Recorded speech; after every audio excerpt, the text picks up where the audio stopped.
მოგესალმებით, მე ვარ ილია გოგილავა, ეს კი გადაცემა უცნობი მსოფლიო გახლავთ. დღეს ჩვენ ვისაუბრებთ ირანის შესახებ. სტუმრად კი გვეყოლება ილიას უნივერსიტეტის აღმოსავლეთმცოდნეობის ინსტიტუტის დირექტორი, აღმოსავლეთმცოდნე ირანისტი, ბატონი გიორგი სანიკიძე. გამარჯობათ ბატონო გიორგი, უპირველეს ყოვლისა ძალიან დიდი მადლობა მობრძანებისთვის, რომ გამონახეთ დრო და გვეწვიეთ. ეხლა კი პირდაპირ გადავიდეთ საქმეზე. დღეს როგორც ვახსენე, საუბრობთ ირანის შესახებ. მოდით დავიწყოთ პირველი კითხვით, როგორ ჩამოყალიბდა თანამედროვე ირანის პოლიტიკური კულტურა? შეიძლება რომ ვისაუბროთ ამ შესახებ. პირველში მოგესალმებით, მადლობა მოწვევისთვის. ირანი დღეს ძალიან თავისებური პოლიტიკური მოწყობის ქვეყანა არის. 1978-79 წლის შემდეგ, რევოლუციის შემდეგ, საფუძველი ჩაეყარა ისლამურ რესპუბლიკას. ამჟამად ირანის სახელი არის ირანის ისლამური რესპუბლიკა. თუმცა, აქ ხაზი უნდა გავუსვათ ერთ საინტერესო მომენტს, რომ ეს ძალიან საინტერესო პოლიტიკური მოწყობის ქვეყანა, რადგანაც დასავლური დემოკრატიული პოლიტიკური მოწყობის ტრადიციები შეწყმული არის ამ ქვეყანაში ისლამურ ტრადიციებთან. შე შემთხვევაში, ასე ვთქვათ, ისლამიზებულ ტრადიციებთან, ვინაიდან ანალოგი ასეთ მმართველობას არ ჰქონდა. ანუ ქვეყანაში წარმოვიდგინოთ, მუდმივად იმართება სხვადასხვა დონის არჩევნები. იმართება როგორც პარლამენტის ან მეჯლისის არჩევნები, ისევე საპრეზიდენტო არჩევნები. კაცად არის ჩამოყალიბებული წესები თუ როგორ უნდა შეირჩეს პრეზიდენტის კანდიდატურა. მხოლოდ ორი ვადით შეუძლია პრეზიდენტს და შემდეგ უნდა გამოტოვოს ვადა და შეუძლია კიდევ ერთხელ წარმოუქმნას საკუთარი კანდიდატურა. მაგრამ ამასთანავე ერთი საინტერესო მომენტი არის ქვეყნის უზენაეს ხელისუფლად, სულიერ ლიდერად ითვლება ეგრეთ წოდებული რაჰბარი, რომელიც აირჩევა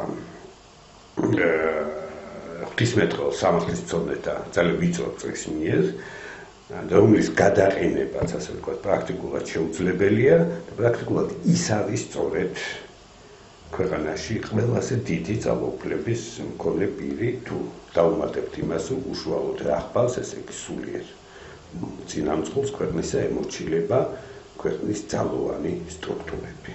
აი, მხრივ ძალიან თავისებური ქვეყანაა და პრინციპში ანალოგის არ მქონე როგორც რეგიონში, აფხაზეთის რეგიონში, ისევე ზოგადად მსოფლიოში.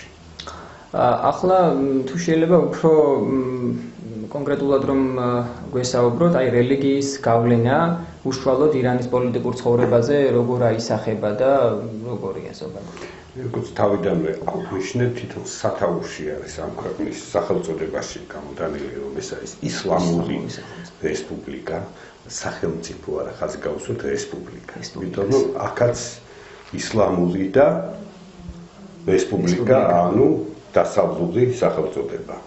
ხო, ბუნებრივი ისლამი ისტორიულად აიცნობს ასეთ ცნებას, რაც არის რესპუბლიკა. ამიტომ ეს არის, ასე ვთქვათ, შეწყმა, ისევ და ისევ შეწყმა დასავლური მოდელის ისლამურ მოდელთან. მმართველობის სისტემაზე კიდევ აი რელიგიის როლზე კიდევ ერთ მომენტს ხაზს გავუსვამ, რომ პარლამენტი მოქმედებს, მაგრამ პარლამენტის ზემოთ არსებობს კიდევ გარკვეული ორგანოები, რომლებიც აკონტროლებენ პარლამენტს. ანუ ამ შემთხვევაში და მაგალითისთვის პარლამენტი იღებს რაღაცა გადაწყვეტილებას, გარკვეულ კანონს. მაგრამ არსებობს სხვა ორგანო, რომელიც ამ მიღებულ კანონს აფასებს თუ რამდენად შეესაბამება ეს კანონი ისლამურ ნორმებს. ესეთი მომენტიც კი არის. ნუ ესეთი ერთ მომენტსაც გავიხსენებ, მაგალითად პრაქტიკული ცოტა პარადოქსული ისტორია. ანუ პრეზიდენტმა მიიღო დღეს გადაწყვეტილება მიიღო, რომ როდესაც ირანის ეროვნული ნაკრები ფეხბურთში, გავიდა მსოფლიო ჩემპიონატის ფინალში, ასე ვთქვათ, სტადიონი გაიყო და ქალებიც აი მზეიმზე შესულიყვნენ სტადიონზე, რამაც გამოიწვია სხვათა შორის ასეთ კონსერვატული რელიგიური ისტაბლიშმენტის საკმაოდ დიდი უკმაყოფილება. მაგრამ ესე მოხდა, ხო რეალურად? ეს მოხდა რეალურად. ანუ ძალიან თავისებური ქვეყანა არის და აქვე ხალხს გავუსვა, რომ ესეთ საინტერესო მომენტი არის, რომ ვერ დავარქმევთ ამ ქვეყანას ეს ჩემი შეხედულებით და ჩემი გამოცდილებით, რადგან ბევრჯერ ყოფილვარ ძალიან რელიგიურ ქვეყანას. და მოსახლეობის განწყობა ასეთი ძალიან რელიგიურობით არ გამოირჩევა მოსახლეობა. ასე გეხსენებდი ხოლმე პარასკევი არის მაგალითად ირანში საყოველთაო ლოცვის დღე და პარასკევობით ნაკლები ხალხია ხოლმე მეჩეთში, ჩემი აზრით ვიდრე ამერიკაში, შეერთებულ შტატებში კვირაობით საკვირაო ლოცვას. ძალიან საინტერესოა. მოდით ახლა შევეხოთ საქართველოს, რა თქმა უნდა, ირანის პოლიტიკური ინტერესები საქართველოს მიმართ როგორი იყო წარსულში და როგორია დღეს? ეს საინტერესო კითხვა არის პირველი, რაც ხაზი უნდა გავუსვათ რას. ირანი არის გამორჩეული ქვეყანა მსოფლიოში ყველაზე ხანგრძლივი სახელმწიფოებრივი ტრადიციით. მსოფლიოში დღეს. ძალიან მდიდარი კულტურით, გამორჩეული ცივილიზაციით. ისტორიულად, ესე იგი, უხსოვარი დროიდან არის საქართველოს უხსოვარი როგორ ძველი წელთაღრიცხვით მეოთხე საუკუნეებში უკვე ძალიან ინტენსიური კონტაქტები არის და აქაურ თქვათ ამ რეგიონში მეტნაკლებად პატრონობენ ირანელები, აქემენიანთა დინასტიის, დიდი იმპერიის არსებობის პირობებში და ზოგადად მიუხედავად იმისა, რომ საქართველოს ქრისტიანულ ქვეყნად ჩამოყალიბდა, კულტურული თვალსაზრისით მაინც ძალიან დიდი იყო ირანის ზეგავლენა. ეს გამოიხატა თქვათ იგივე თარგმნელობით მოღვაწეობაში ჩვენი წინაპრებისა არაერთი სპარსული ძეგლი არის თარგმნილი ქართულად და ზოგიერთი ძეგლი მაგალითად დედანი არის სპარსული დაქალკული გარკვეული ნაწილები და ქართული თარგმანის მიხედვით შემდგომ აღადგინეს ასეთი პარადოქსული ირანთან ურთიერთობა ყოველთვის იყო ასეთი წინააღმდეგობრივი. ირანის ტერიტორიაზე იცვლებოდა დინასტიები, იყო მუდმივად შემოსევები ამ ტერიტორიაზე. ამ ტერიტორიებიდან მე შემოდიოდნენ საქართველოში, მუდმივად იყო ომები, წინააღმდეგობები, მაგრამ იყო ასეთად კულტურული ზეგავლენაც და ძალიან დიდი როლი ქართველებისა ირანის პოლიტიკურ ცხოვრებაში. მე-19 საუკუნე არის წყალგამყოფი, როდესაც საქართველო გახდა რუსეთის იმპერიის ნაწილი. საქართველოს ბჭყალებში ვამბობ დაბრუნებისთვის ირანმა ორი ომი წამოიწყო რუსეთის წინააღმდეგ და ორივეში დამარცხდა. ამის შემდეგ რუსეთის იმპერიის პირობებში ინტენსიური კულტურული და ეკონომიკური ურთიერთობები იყო, შემდეგ საბჭოთა პერიოდში პრაქტიკულად გაწყდა ეს ურთიერთობები და დღეს საკმაოდ ინტენსიურია ეს ურთიერთობები და ცოტა თავისებური ადგილი უკავია საქართველოს ირანის რეგიონულ პოლიტიკაში. რა თვალსაზრისით? სამხრეთ კავკასიის რეგიონი რო ავიღოთ, სომხეთთან საკმაოდ მჭიდრო ურთიერთობები აქვს.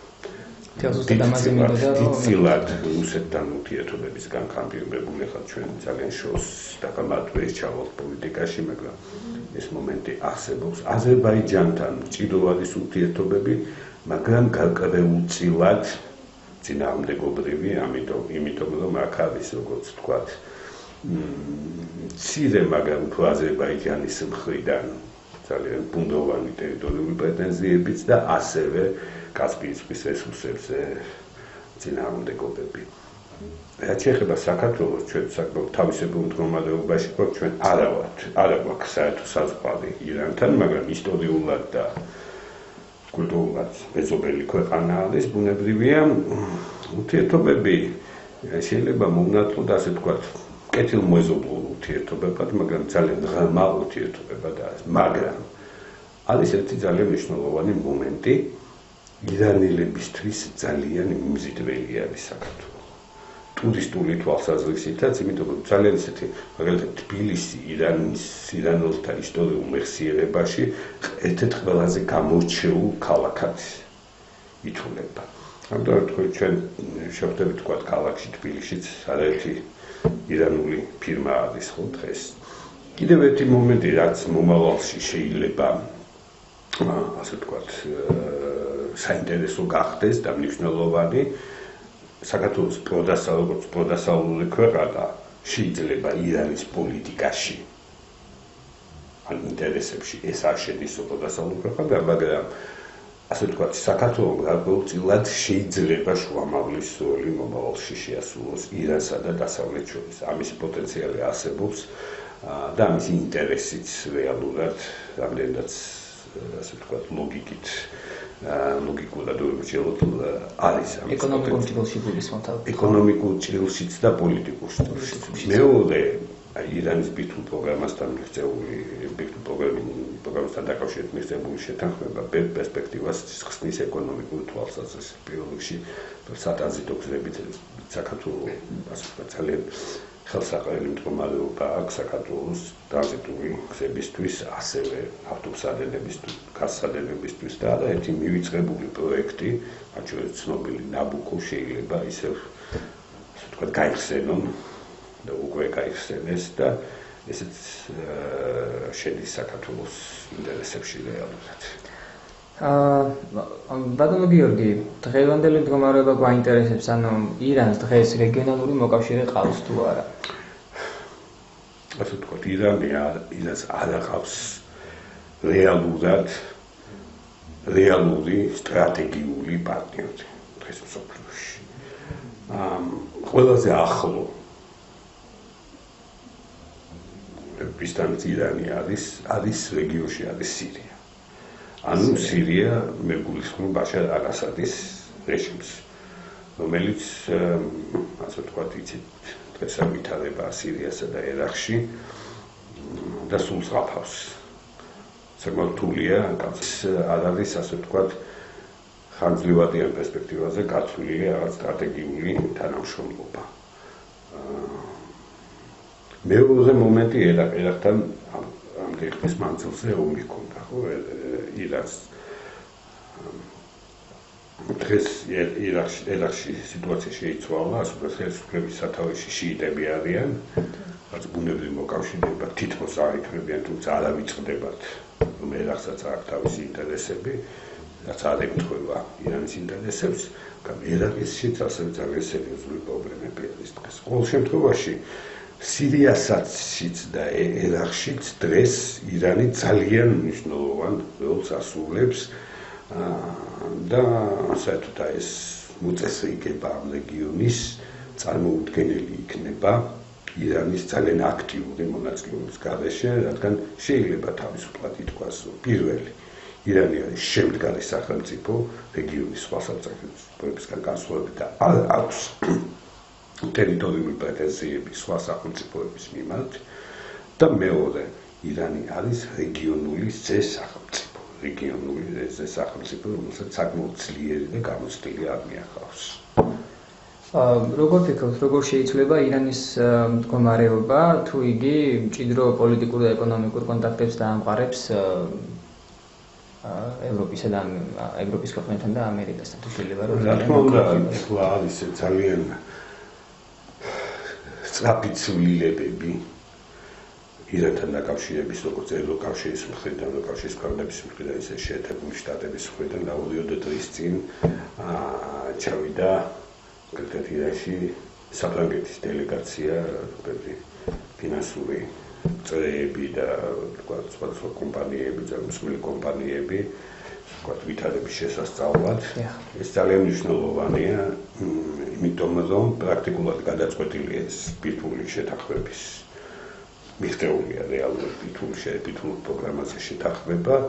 ირანი ამ თვალსაზრისით იხსნება შეერთებული შტატებისა და ევროპისათვის. მეორე მომენტი, იგივე ავღანეთში და ერაყში ირანი და შეერთებული შტატები საკმაოდ შეიძლება არა თქვა ძალიან ღიად, მაგრამ აქტიურად თანამშრომლობდნენ სამხედრო სფეროში. და გარკვეული წარმატებები ერთობლივად მიაღწიეს ამ ცნობილი ისლამური სახელმწიფოს წინააღმდეგ ბრძოლაში. ძალიან დიდი მადლობა ბატონო გიორგი, თქვენთან საუბარი ძალიან საინტერესო იყო. ძალიან დიდი მადლობა მობრძანებისთვის. ჩვენ კი გემშვიდობებით მომავალ შეხვედრამდე.